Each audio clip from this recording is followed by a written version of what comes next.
வணக்கம். இது முற்றிலும் பெண்களுக்காக. வெயில் காலத்துல பெண்கள் நிறைய ஃபேஸ் பண்ணக்கூடியது வெள்ளைப்படுதல். ஒயிட் டிஸ்சார்ஜ் நிறைய ஆகுது, எனக்கு இடுப்பு பகுதியில ஓவர் பெயின் இருக்கு, உட்காரவே முடியல, அதனால நாங்க என்ன பண்ணலாம் டாக்டர் நிறைய பேர் கேட்டிருந்தாங்க. அதனால அவங்களுக்கான இந்த பதிவு. என்ன பண்ணணும் அப்படின்னா, வெள்ளைப்படுதலே ஏன் இருக்கு அப்படின்னா, உடல் ஓவர் உஷ்ணத்தாலையும் சில கிடைக்க வேண்டிய சத்துக்கள் குறைபாடாலையும் அல்லது நைட் ஒர்க் பண்றவங்க, இப்ப ஐடி ஃபீல்ட்ல இருக்கிறவங்க நைட் ஒர்க் பாக்குறவங்களுக்கு இந்த ஒயிட் டிஸ்சார்ஜ் ஆகுது.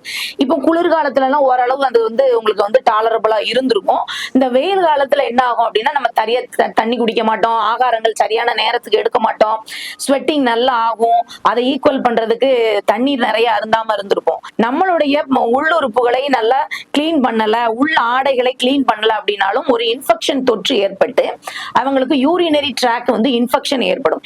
இந்த இன்ஃபெக்ஷன் நமக்கு என்ன ஆகும், யூட்ரஸ் வரைக்குமான அந்த தொற்று ஏற்பட்டு வெள்ளைப்படுதல் ஏற்படும். இன்ஃபெக்ஷன் ஆனாலும் வெள்ளைப்படுதல் ஏற்படும். ரொம்ப ஸ்ட்ரெஸ் ஆகுறாங்க, இரவு நேரத்துல பனி நிறைய செய்யறாங்க, அவங்களுக்கும் உடம்பு ஓவர் உஷ்ணமாகி வெள்ளைப்படுதல் ஏற்படும்.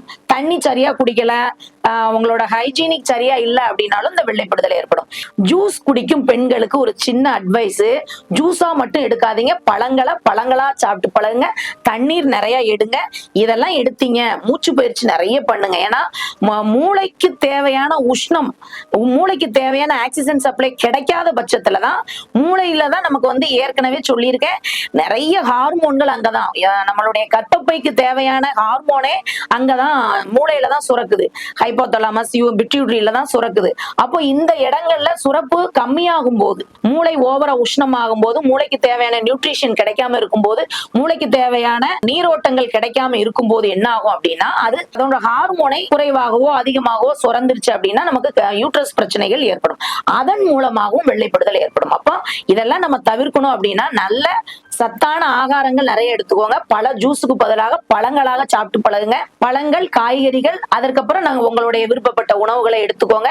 வெள்ளைப்படுதல் இருக்கிறவங்களுக்கு இடுப்பு வலி கண்டிப்பாக இருக்கும். அதனால இடுப்பு வலிக்குது, நீங்க வேற ஏதாவது பிரச்சனைன்னு நினைக்காதீங்க.